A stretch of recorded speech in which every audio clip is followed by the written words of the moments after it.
2 अप्रैल 2018 को SC/ST के बच्चों पे बहुत बड़े पैमाने पे मुकदमे लगे थे। वो हमारी लड़ाई सही थी, ये सुप्रीम कोर्ट ने माना और बाद में सरकार ने माना। वो मुकदमे तुरंत वापस होने चाहिए।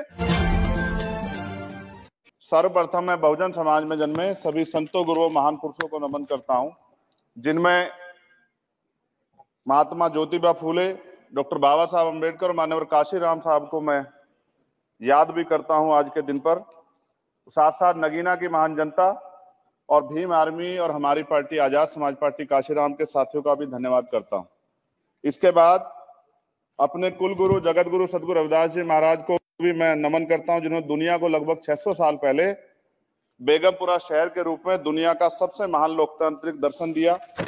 अध्यक्ष महोदय, माननीय सभापति जी, 14 अगस्त 1947 को ये देश अंग्रेजों के अधीन था। 15 अगस्त 1947 को हम लोग आजाद हुए। 16 अगस्त 1947 को देश आजादी में था, लेकिन धन धरती राजपाट में बंटवारा नहीं हुआ। जो साधन संसाधन थे उनमें बंटवारा सही रूप से ना होने के कारण एक बहुत बड़ी आबादी सुविधाओं से वंचित और सम्मान से वंचित रह गई। उनको सम्मान देने के लिए और अंतिम व्यक्ति तक सुविधाएं पहुंचे, इसके लिए लोकतंत्र की व्यवस्था हुई। लेकिन आजादी के 70 साल बाद भी हम कहां खड़े हैं, इस पर ये चिंता का विषय है। मैं मानता हूं कि सामाजिक न्याय तभी होगा माननीय सभापति जी, जब जातीय जनगणना पूरी होगी और जातीय जनगणना कराई जाएगी और साथ साथ संख्या के आधार पर आरक्षण जो है वंचित वर्गों का बढ़ाया जाएगा। उसके साथ साथ जब राष्ट्रपति जी अभिभाषण पे बात रख रही थी तो उन्होंने शहरी और ग्रामीण क्षेत्रों के विकास की बात कही और ये भी कहा कि दुनिया में सबसे उत्तम शहर हमारे यहाँ बने। लेकिन माननीय सभापति जी, 70% आबादी तो गांव में निवास करती है, तो गांव की आबादी के बारे में भी सोचना होगा कि उनका जीवन कैसे बदले। माननीय सभापति जी, उच्च शैक्षणिक संस्थानों में बहुजन समाज के जो छात्र हैं उनके साथ कास्ट एट्रोसिटी हो रही है, निरंतर उनकी हत्या हो रही है। साथ साथ जो सरकारी कर्मचारी हैं दफ्तरों में, उनके साथ भी जो SC/ST, OBC और मुस्लिम और अन्य धार्मिक अल्पसंख्यक उनके साथ भी माननीय सभापति जी जातिगत और धार्मिक जो है शोषण किया जा रहा है। इसलिए मेरी मांग भी है कि पुरानी पेंशन को भी अध्यक्ष जी बहाल किया जाए। जो कर्मचारी देश की सेवा में लगे हैं उनका भी सम्मान होना चाहिए। साथ साथ सभापति जी, भाजपा ने चुनावी लाभ के लिए सबका साथ सबका विकास के नारे दिए जो खोखले हैं, क्योंकि 10 साल में दलित, पिछड़े, आदिवासी, मुस्लिम और अन्य धार्मिक अल्पसंख्यक जो अत्याचार हुए हैं वो किससे छिपे हुए नहीं है। ये गलत है, ये बंद होना चाहिए। सभापति महोदय जी, महामहिम राष्ट्रपति जी के अभिभाषण में निजी क्षेत्रों में SC/ST, OBC को रिजर्वेशन देने का कोई उल्लेख नहीं हुआ है, जो कि आज चर्चा का विषय, क्योंकि 98% प्राइवेट सेक्टर है, 2% सरकारी सेक्टर है, तो 98% प्राइवेट सेक्टर में भी हमारी हिस्सेदारी की बात होनी चाहिए। माननीय सभापति जी, आशा कार्यकर्ताओं, आंगनबाड़ी वर्करों, भोजन माताओं के वेतन वृद्धि पे भी कोई उल्लेख नहीं हुआ है, वो भी अभी नंगे, उन पे भी सोचना पड़ेगा। माननीय सभापति जी, जिस क्षेत्र से मैं चुन के आया हूं नगीना से, वो बहुत पिछड़ा क्षेत्र है। उस क्षेत्र में कोई विशेष आर्थिक पैकेज नहीं दिया गया, रोजगार की सेवाएं नहीं है, नौजवान पलायन करता है। IIT, IIM, एम्स, केंद्रीय विद्यालय आदि शिक्षा में और चिकित्सा संस्थानों की स्थापना होनी चाहिए, जो कि नहीं है। और माननीय सभापति जी, मानसून सत्र आ गया है, मेरा क्षेत्र बाढ़ से बहुत प्रभावित है, इसलिए मैं आपसे आग्रह करूंगा कि वहां के लोगों को बाढ़ से निजात दिलाई जाए। माननीय सभापति जी, चीन हमें आंख दिखा रहा है और लगातार हमारे देश की सीमाओं में घुसपैठ कर रहा है, इसलिए अग्निवीर योजना को हटाकर पुनः सेना भर्ती शुरू की जाए और साथ साथ भारत की सबसे प्राचीन व बहादुर रेजिमेंट में से एक चमार रेजिमेंट को पुनः बहाल करा जाए, ऐसा भी मेरा आपसे आग्रह है। माननीय सभापति जी, पिछले सारे प्रधानमंत्रियों ने मिलकर जितना कर्ज लिया है उससे दुगना कर्ज हमारे वर्तमान के प्रधानमंत्री जी ने लिया है। किसान अगर अपना कर्ज माफ कराने के लिए जाता है तो लाठी झेलनी पड़ती है, जबकि सरकार ने धन्ना सेठों का 15 लाख करोड़ रुपया माफ किया है।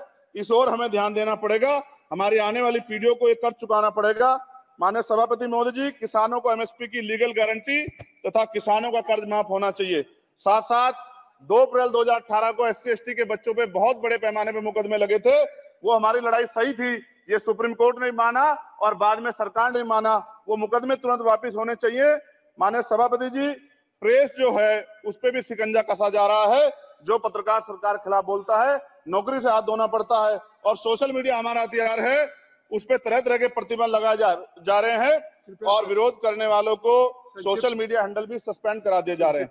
साथ साथ सभापति जी, पेपर लीक और परीक्षाओं के कैंसिल होने से देश के नौजवानों का भविष्य खतरे में है। नीट, यूपी सिपाही भर्ती सभापति जी और 69,000 शिक्षक भर्ती में आरक्षण घोटाला हुआ है, कोई पूछने वाला नहीं, खून के आंसू रो रहे हैं बच्चे, बेरोजगारी का दंश युवा झेल रहे हैं। इसलिए मेरा आग्रह है कि युवाओं के लिए कृपया समाप्त करें। माननीय सभापति जी, मैं पहली बार बोल रहा हूँ, आप कहेंगे मैं बैठ जाऊंगा, मैं आपकी बात, मैं संवैधानिक मर्यादा का पालन करूंगा, मगर हम तो माननीय सभापति जी सुन ही रहे हैं। आप बोलिए, 1 मिनट। धन्यवाद। 1 मिनट और बोलिए। अध्यक्ष सभापति जी, नारी सम्मान की बात करने वाली सरकार, हमने मणिपुर देखा सर, हमने पहलवान बेटियों का हर्ष देखा सर, और हमने सर हाथरस की बेटी का हर्ष देखा सर, और हाथरस के परिवार को जो वादा किया था सरकार ने वो भी पूरा नहीं किया। और महिलाओं में भी, स्पेशली दलित, पिछड़े और मुस्लिम वर्ग की, आदिवासी वर्ग की महिलाओं के साथ आज भी एनसीआरबी का डाटा कहता है सर जो जुल्म हो रहा है वो सहनीय नहीं है सर। साथ साथ कोविड में तैरती, हमने कोविड में बहुत सुना सर, कोविड में तैरती लाशें भी गंगा में हमने देखी है सर, और मजदूरों का हाल भी हमने देखा है। सभापति जी, मैं सब समाप्त कर रहा हूं। नोटबंदी पे छोटे मजले उद्योग की जो कमर टूटी वो भी हमने देखी है। सभापति जी, शैक्षणिक संस्थानों, विश्वविद्यालयों में, चिकित्सा संस्थानों में ओबीसी एसटी के योग्य अभ्यर्थी को एनएफएस करके जिस तरह निकाला जा रहा है, लेटरल एंट्री करके जिस तरह हमारे रास्ते बंद किए जा रहे, ये भी हम देख रहे हैं सभापति जी। साथ साथ मेरा ये कहना है सर, ये सबका इशू है कि प्राइवेट कर्मचारी सर और सरकारी भी कई जगह पे 8 से ज्यादा घंटों से काम करते हैं, और उनको जो सर उचित वेतन भी नहीं मिलता, तो न्यूनतम वेतन 20,000 रुपए तय हो और 24 घंटे की ड्यूटी। उदाहरण के तौर पे यूपी पुलिस सर बहुत पूरा काम करते हैं वो लोग, वो राज्य के विषय हैं। आप सर मैं आपके राज्य सरकार के लिए भी आपके संज्ञान में डाल रहा हूँ विषय सर, पुलिस सब जगह है सर, लेकिन सवाल ये है सर, बहुत पसीना बहाते हैं, 8 घंटे की ड्यूटी और वेतन विसंगति, बॉर्डर स्कीम से उनको जो बाहर किया जाए। माननीय सभापति जी, 1 मिनट चाहिए सभापति जी। राष्ट्रपति जी ने धर्म के बारे में बात की थी, राम मंदिर से पहले हमारे गुरुघर तुगलकाबाद का फैसला आया था राष्ट्रपति जी, वो सभापति जी अभी तक दिल्ली में स्थित सदगुरु रविदास जी महाराज का गुरुघर नहीं बना।